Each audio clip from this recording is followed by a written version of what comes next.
जय हिंद। लक्ष्मीकांत के पार्ट 1 के 12 चैप्टर्स हमने कंप्लीट कर दिए।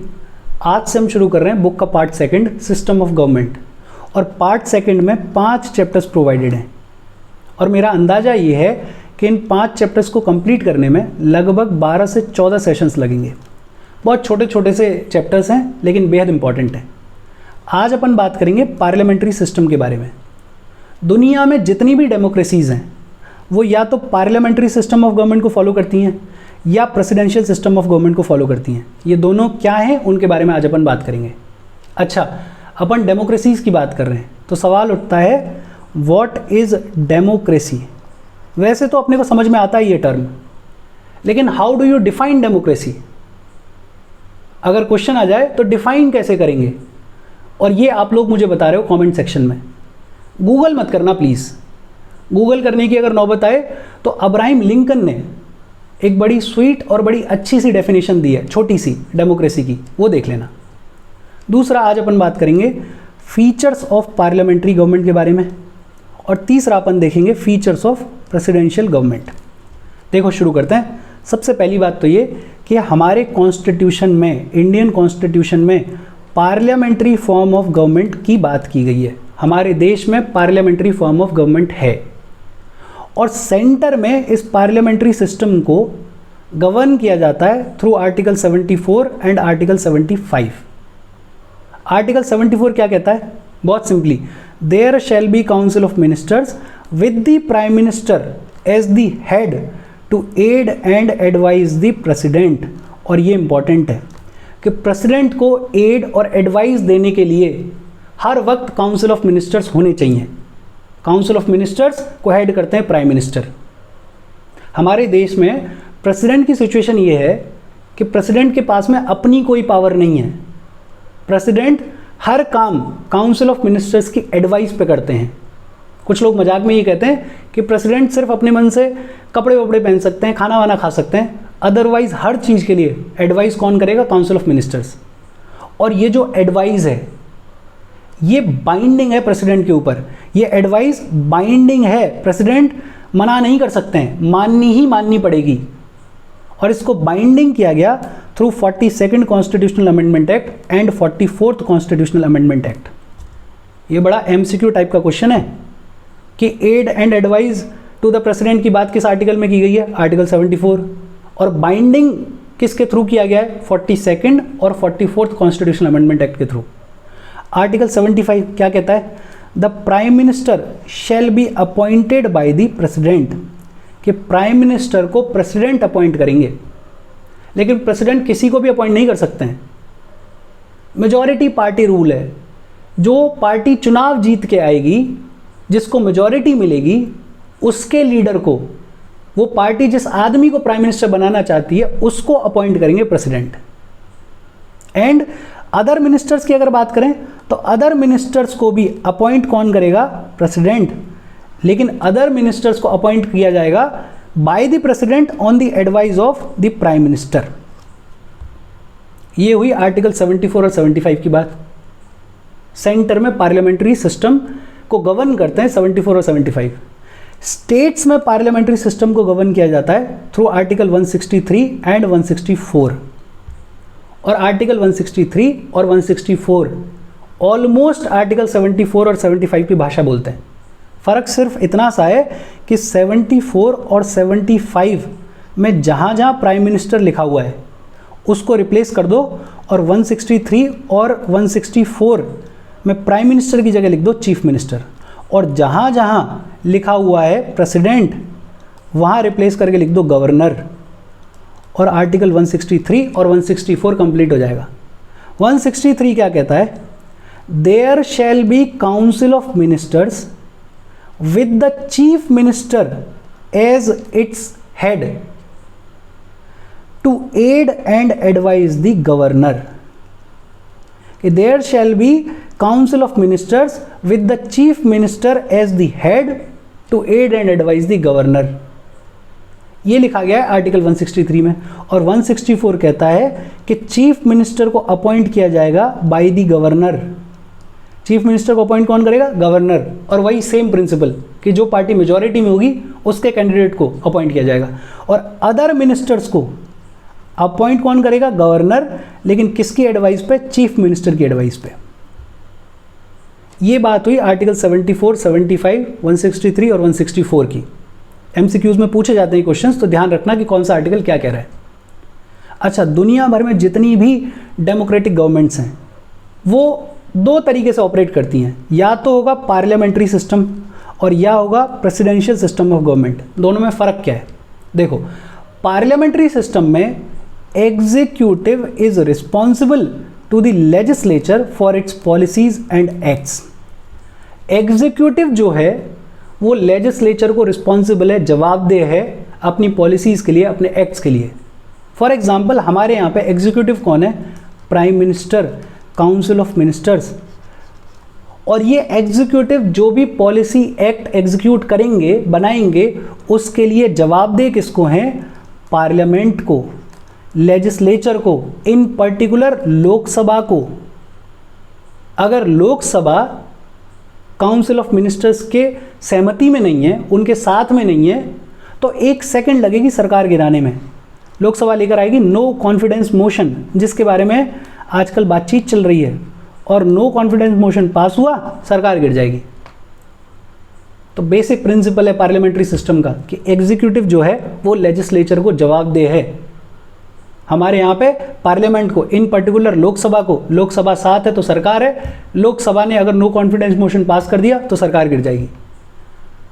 प्रेसिडेंशियल सिस्टम में executive is not responsible to the legislature for its policies and acts. Presidential system में एग्जीक्यूटिव लेजिस्लेचर को जवाबदेह नहीं होता है। बेसिकली प्रेसिडेंशियल सिस्टम जो है वो ऑपरेट करता है doctrine of separation of power के कॉन्सेप्ट पे। मतलब एग्जीक्यूटिव और लेजिस्लेचर्स की पावर में कंप्लीट सेपरेशन है, और एग्जीक्यूटिव अपने एक्शंस के लिए, अपनी पॉलिसीज के लिए लेजिस्लेचर को जवाबदेह नहीं है। पार्लियामेंट्री सिस्टम को कैबिनेट गवर्नमेंट भी बुलाया जाता है। और कैबिनेट गवर्नमेंट क्यों बुलाया जाता है?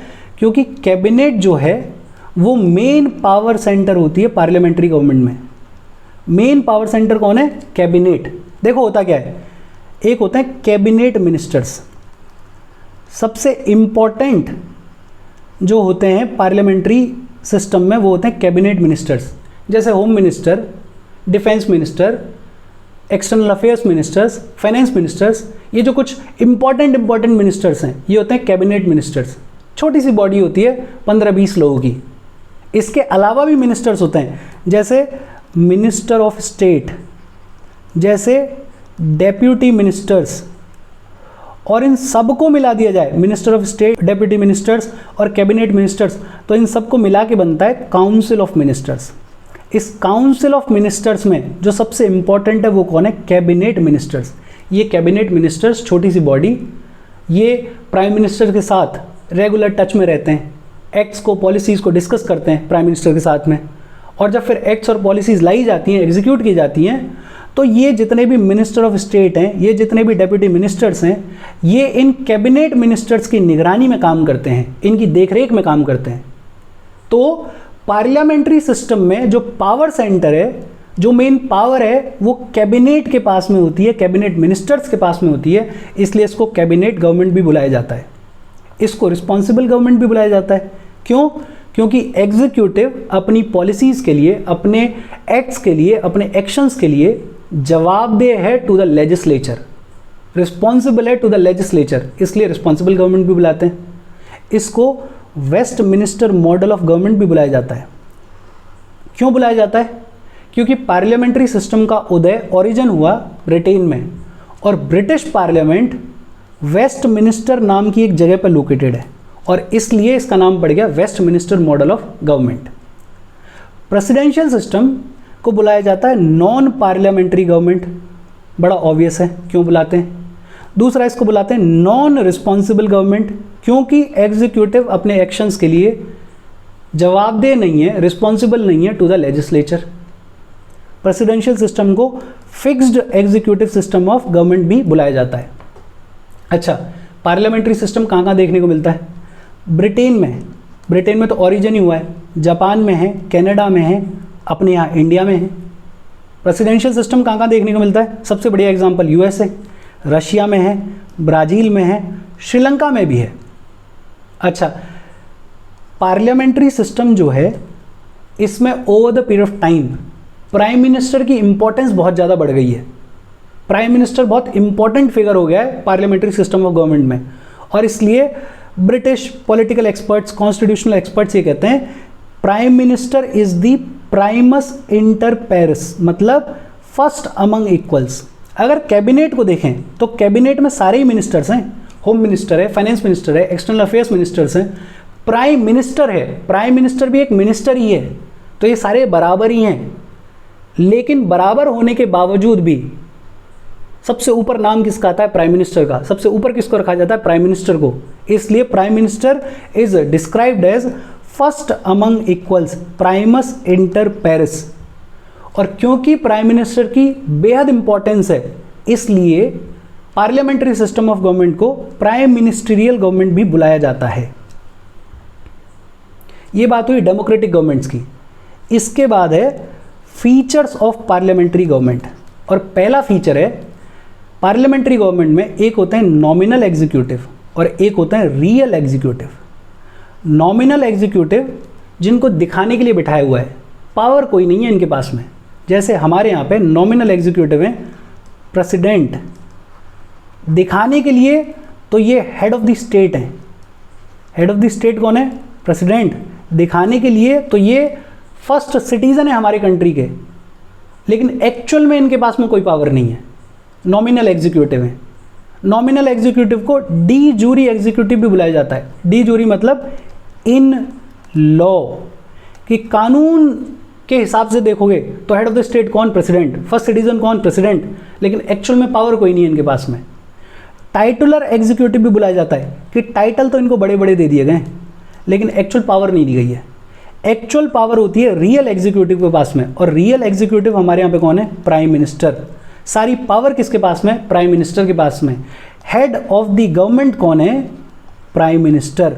हेड ऑफ द गवर्नमेंट कौन है? Prime minister. Real executive. Real executive को डी फैक्टो एग्जीक्यूटिव भी बुलाया जाता है। डी फैक्टो मतलब in fact. In fact power किसके पास में? प्राइम मिनिस्टर के पास में। और ये ध्यान रखना कि president is the head of the state, prime minister is the head of the government. दूसरा फीचर है मेजॉरिटी पार्टी रूल। जो पार्टी चुनाव जीतेगी, चुनाव जीत के मेजॉरिटी में आएगी, उसकी सरकार बनेगी, उसका कैंडिडेट, उसका लीडर प्राइम मिनिस्टर बनेगा। प्रेसिडेंट मेजॉरिटी पार्टी के लीडर को प्राइम मिनिस्टर अपॉइंट करेंगे। और अगर कोई भी पार्टी मेजॉरिटी में नहीं आई है, no single party is in majority, तो फिर कोएलिशन ऑफ पार्टीज़ का गठबंधन बनेगा, और उस गठबंधन का जो भी लीडर होगा उसको इनवाइट करेंगे प्रेसिडेंट और बोलेंगे कि साहब सरकार बनाओ, प्राइम मिनिस्टर बन जाओ। मेजॉरिटी पार्टी रूल है। इसके अलावा कलेक्टिव रिस्पॉन्सिबिलिटी एक फीचर है। आर्टिकल 75 का क्लॉज 3 कहता है the council of ministers shall be collectively responsible to the house of people. House of people मतलब लोकसभा। और ये अपन ने बात की है पहले भी कि एग्जीक्यूटिव जो है वो लेजिस्लेचर को रिस्पॉन्सिबल होता है, काउंसिल ऑफ मिनिस्टर्स जो हैं वो कलेक्टिवली रिस्पॉन्सिबल हैं, जवाब दें to the house of people, to the Lok Sabha. और ये कहा गया आर्टिकल 75 क्लॉज 3 में।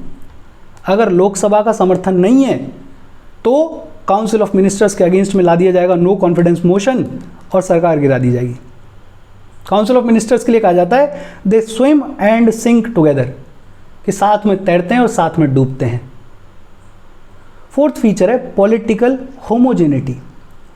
यूजुअली क्या होता है कि काउंसिल ऑफ मिनिस्टर्स जो हैं वो सेम पॉलिटिकल पार्टी से बिलोंग करते हैं, और सेम पॉलिटिकल पार्टी से बिलोंग करते हैं इसलिए इनकी सेम पॉलिटिकल आइडियोलॉजी होती है, तो बड़ा स्मूथ फंक्शनिंग होती है, पॉलिटिकल होमोजेनिटी होती है, कोई दिक्कत नहीं होती है।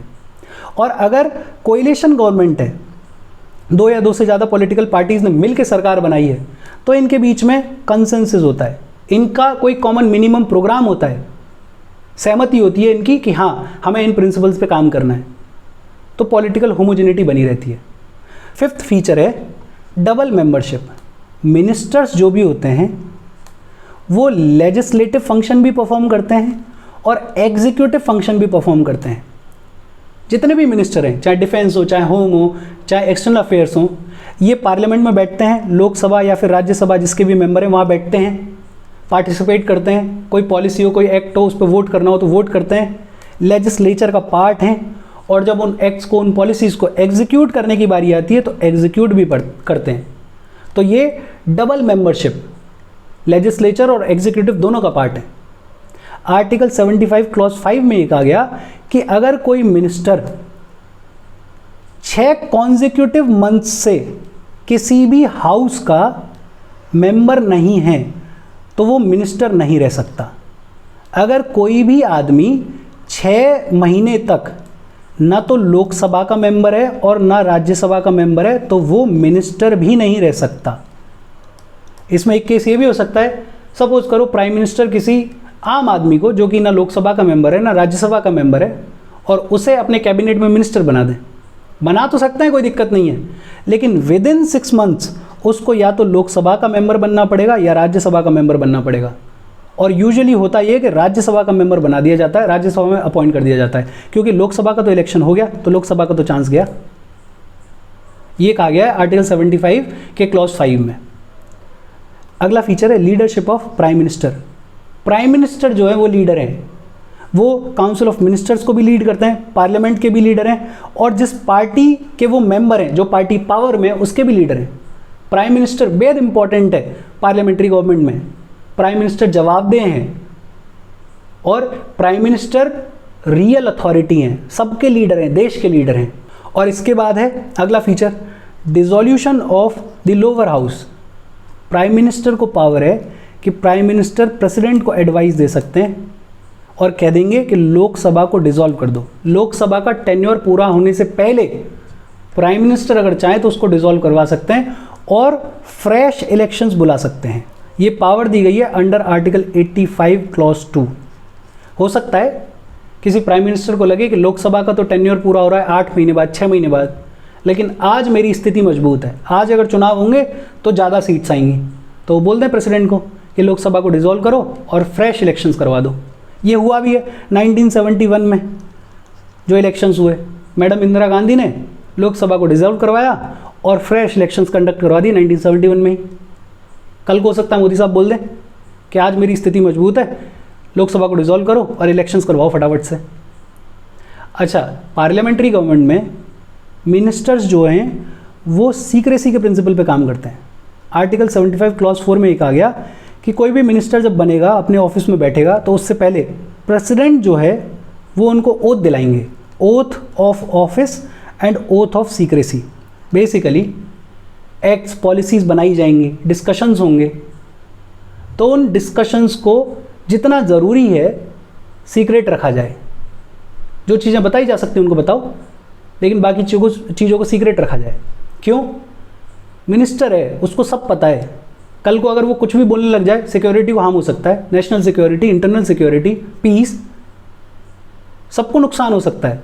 तो ओथ ऑफ सीक्रेसी दिलाई जाती है। और इसके साथ फीचर्स ऑफ पार्लियामेंट्री गवर्नमेंट खत्म हो गए।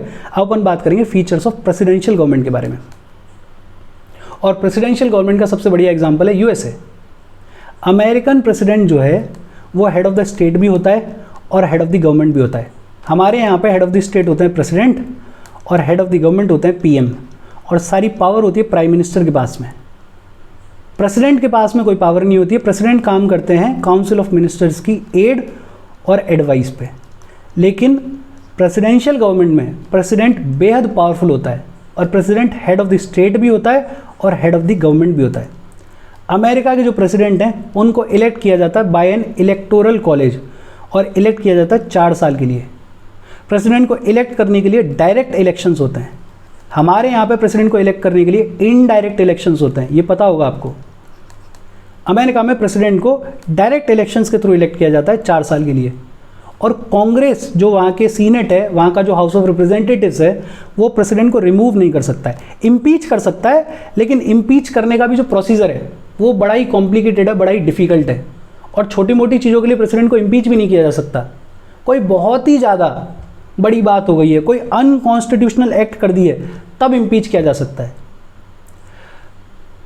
अमेरिका की हिस्ट्री में आज तक किसी भी प्रेसिडेंट को कन्विक्ट नहीं किया गया है। इम्पीच हुए 3 प्रेसिडेंट, लेकिन ऑफिस से निकाले नहीं गए। एक हाउस इम्पीच कर देता है, दूसरा हाउस जिसमें उनकी पार्टी की मेजॉरिटी होती है वहाँ उनको बचा लिया जाता है।